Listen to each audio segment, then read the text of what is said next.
আপনি দেখছেন Padma news 24.com এর টপ ট্রেন্ড। সাথে আছি আমি মুবিনা মিম।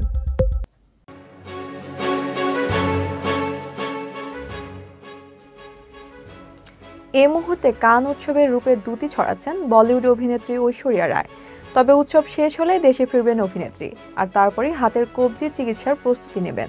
ভারতীয় সংবাদ মাধ্যম হিন্দুস্তান টাইমসের একটি প্রতিবেদন থেকে জানা যায়, 14 মে শুরু হওয়া 77তম কান চলচ্চিত্র উৎসবে পর্দা নামবে আগামী 25 মে।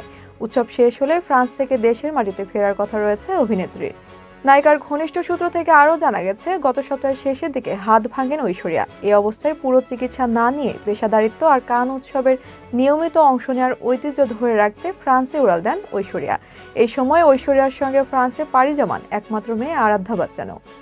তবে উৎসব শেষ হলে দেশে ফিরে ভাঙা হাতের পরিপূর্ণ চিকিৎসা নিতে দেরি করবেন না ঐশ্বরিয়া। দ্রুতই প্লাস্টার করা হাতের চিকিৎসা শুরু করবেন।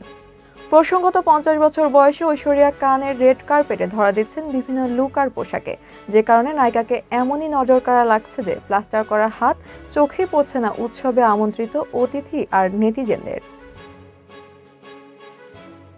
পদ্মা নিউজ 24.com এর নিয়মিত আপডেট ভিডিও পেতে আমাদের ইউটিউব চ্যানেলটি সাবস্ক্রাইব করে বেল আইকনটি ক্লিক করে রাখুন।